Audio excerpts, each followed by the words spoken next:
Bonjour, bienvenue au module sur les arbres de régression et de classification. Alors, ce module va se séparer en 5 capsules.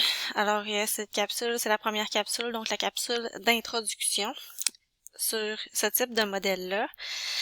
L'objectif de la capsule, c'est de vous présenter les concepts de base et de vous familiariser avec le vocabulaire lié aux arbres de classification et de régression.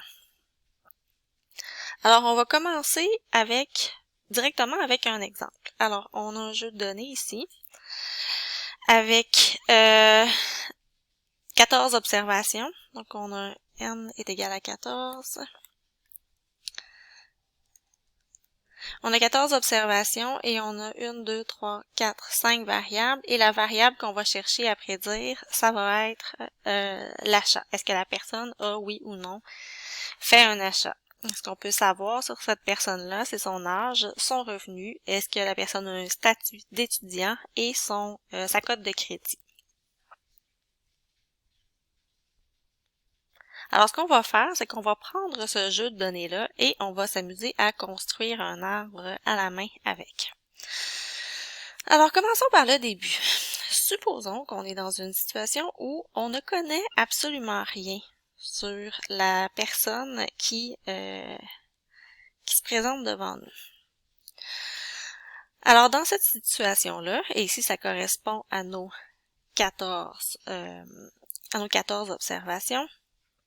Donc, si on n'a aucune idée de ce qui se passe, qu'est-ce qu'on va faire comme prévision?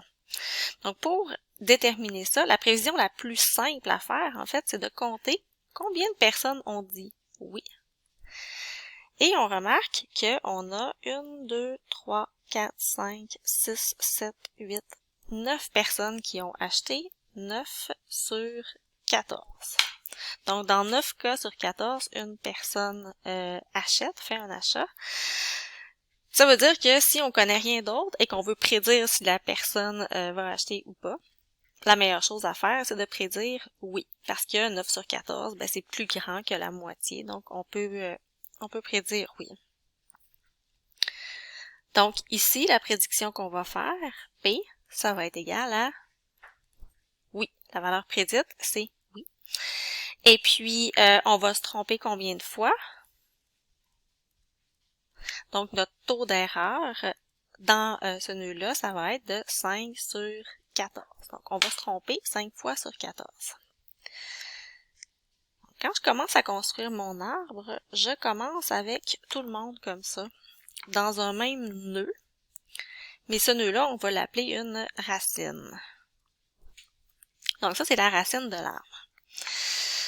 Maintenant, si je regarde mon jeu de données ici, et que je regarde les variables que j'ai dans mon jeu de données, je peux regarder ça et me dire, quelle variable est-ce que je pourrais utiliser pour améliorer ma prédiction? Alors, disons que je sais en plus que la personne est une étudiante ou pas. Alors, on va ajouter ici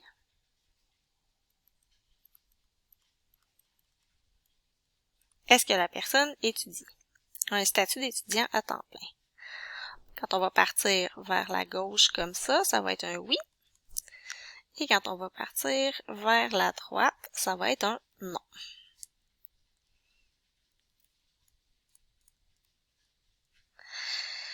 Alors, regardons ce qui se passe si notre personne a effectivement un statut d'étudiant. Alors, on va arriver ici, on va regarder ça. Alors, nos personnes qui ont un statut d'étudiant, ils sont en bas ici, là. Toutes ces personnes-là ont un oui à étudiant, donc ont un statut d'étudiant. Alors, j'en ai combien? 1, 2, 3, 4, 5, 6, 7. J'en ai 7. Donc, dans ce nœud-là, j'ai 7 personnes. Sur ces 7 personnes-là, combien de personnes ont répondu oui? 1, 2, 3, 4, 5, 6. 6 personnes sur 7 ont acheté, pardon. Donc, si j'avais à faire une prédiction dans ce nœud-là, donc si je sais que la personne est étudiante, ma prédiction, si c'est tout ce que je sais, c'est que la personne va effectivement faire un achat. Et je vais me tromper.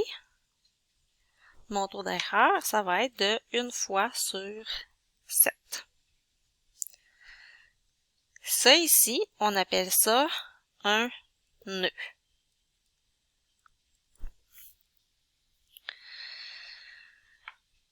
Alors, poursuivons de l'autre côté. Maintenant, si la personne n'est pas étudiante, qu'est-ce qui se passe dans ce contexte-là? J'ai encore ici n est égal à 7 personnes. Maintenant, sur ces 7 personnes-là, combien de personnes ont répondu oui? On va les compter. 1, 2, 3 sur 14. 3 sur 7, pardon. 3 sur 7 ont répondu oui. Donc, ma prédiction dans ce nœud-là, ça va être que la personne achète pas. D'accord? Donc, si la personne est pas étudiante, mon meilleur essai, ce serait de dire que la personne ne va pas acheter. Et je vais me tromper 3 fois sur 7. OK. Alors ça, c'est mon taux d'erreur dans le nœud, c'est de 3 sur 7. Alors ici, on pourrait se dire, ben, c'est pas mal, mais 3 sur 7, je trouve que c'est encore beaucoup comme taux d'erreur. Donc, ce qu'on pourrait faire, c'est qu'on pourrait regarder une autre variable. Donc, regardons aussi l'âge de la personne pour voir. Alors, on va partir avec l'âge. Et puis, on va avoir par ici moins de 30 ans. On va avoir ici 31 à 40 ans. Et on va avoir ici plus que 40 ans. Alors, qu'est-ce qui se passe si la personne a moins de 30 ans? Alors, allons chercher dans notre jeu de données les personnes qui ne sont pas étudiantes et qui ont moins de 30 ans. On est ici. Alors, ce qu'on peut voir, c'est qu'elles ont toutes pas acheté. Donc, j'en ai 3. Bon, n est égal à 3. Donc, l'effectif dans ce nœud-là va être de 3. Le nombre de personnes qui ont acheté, c'est 0 sur 3. Donc, ma prédiction dans ce nœud-là, ça va être non. Donc, si je sais qu'une personne n'est pas étudiante et a moins de 30 ans, je peux penser que cette personne-là va pas faire d'achat. Et je vais me tromper combien de fois? Alors, mon taux d'erreur, ça va être de 0 sur 3. J'ai un nœud ici. Et là, je vais faire la même chose avec mes 31 à 40.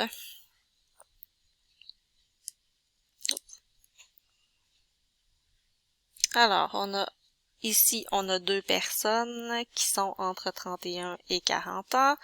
Ces 2 personnes-là ont répondu oui. Donc, ma prédiction, ça va être oui. Et mon taux d'erreur, ça va être de 0 sur 2. Maintenant, pour les plus de 40 ans, j'ai 2 personnes. J'ai une personne sur 2 qui a répondu oui. Donc là, je pourrais prédire oui ou non, là, choisir au hasard. Je vais prédire oui, juste pour donner un exemple, mais en fait, un ou l'autre serait aussi bon. Et puis, mon taux d'erreur dans ce nœud va être de 1 sur 2.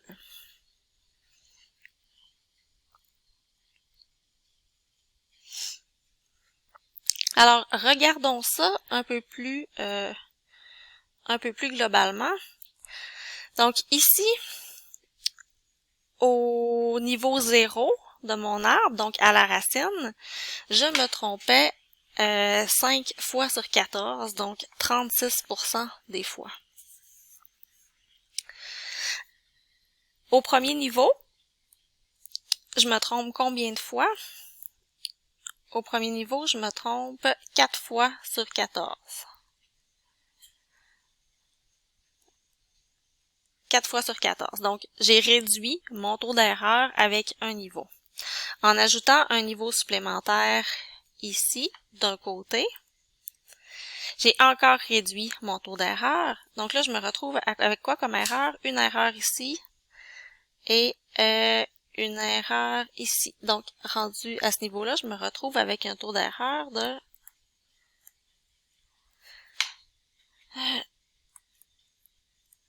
donc, le taux d'erreur global pour l'ensemble de l'arbre que j'ai construit va être de 2 sur 14.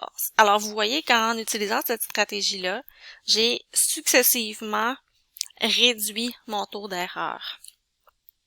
Vous voyez que c'est une stratégie qui est un peu différente de celle qu'on a l'habitude de voir dans d'autres modèles où on va essayer de minimiser une certaine fonction de perte de façon analytique ou numérique. Ici, on minimise notre perte ou notre erreur, mais en y allant de façon successive. Alors, vous voyez, le principe, c'est de partir de l'ensemble du jeu de données et de le diviser successivement jusqu'à ce qu'on atteigne finalement une prédiction qui est satisfaisante. Vous voyez que la stratégie pour réduire le taux d'erreur est un peu différente de ce qu'on a vu dans certains modèles par le passé. Donc, c'est un peu différent d'une régression où on va fixer une certaine fonction de perte et on va chercher à la minimiser numériquement ou analytiquement. Alors ici, on procède vraiment de façon successive jusqu'à ce qu'on arrive à un résultat qui est satisfaisant. Alors, revenons brièvement sur le vocabulaire qu'on a vu ensemble. Alors, la racine de l'arbre, en fait, c'est le premier nœud de l'arbre. Un nœud, toutes les cases que vous voyez ici, donc tous les carrés qui sont dessinés là, correspondent à un des nœuds de l'arbre. Les nœuds terminaux, alors les nœuds terminaux, c'est les nœuds finaux finalement, les nœuds qui, pour chaque observation, vont nous donner la prédiction. Donc, toutes les observations finissent par tomber dans un de ces nœuds-là, et c'est la valeur la plus probable dans ce nœud-là qui va donner la prédiction pour l'observation qu'on a. Le taux d'erreur, donc on a vu ce que c'était que le taux d'erreur, comme par exemple ici le taux d'erreur dans mon nœud est de 3 sur 7. Ça c'est le taux d'erreur dans un nœud. On peut aussi calculer un taux d'erreur global, donc dans l'ensemble des nœuds terminaux qu'on a dans notre arbre. Ici notre taux d'erreur global était de 2 sur 14. Un autre terme à connaître, c'est la hauteur de l'arbre. On va parfois aussi parler de profondeur. De l'arbre. Alors, ici, on va considérer que la racine de l'arbre, c'est le niveau 0.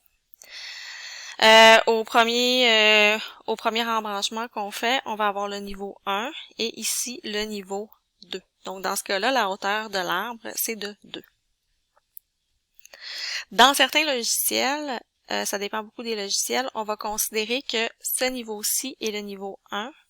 Ici, c'est le niveau 2 et ici, c'est le niveau 3. Ça change pas grand-chose sur la construction de l'arbre. Il faut juste en être conscient là, parce que à certains moments, ça peut nous donner des résultats auxquels on ne s'attendrait pas. Alors, comme vous le voyez, le concept est assez simple. Maintenant, vous devez vous poser 2 questions après avoir écouté ce que je viens de vous raconter. La première question, c'est comment faire pour choisir la bonne variable pour séparer? Ici, j'ai choisi à tout hasard le statut d'étudiant, puis l'âge de la personne. Maintenant, comment faire pour choisir la meilleure variable? Et ensuite, quand est-ce qu'on arrête de faire croître l'arbre? Donc, dans l'exemple que j'ai donné, lorsque la personne avait le statut d'étudiant, j'ai constaté un taux d'erreur de 1 sur 7 et j'ai décidé d'arrêter. Mais on aurait pu prendre une décision différente. Donc, il existe différents algorithmes pour faire des arbres de régression et de classification. Et ces algorithmes-là se distinguent essentiellement par ces deux éléments-là. Le critère pour séparer la variable, pour séparer les données. Donc, le critère de choix de la variable pour le critère pour choisir la variable pour séparer les données et la décision de quand arrêter de faire croître l'arbre.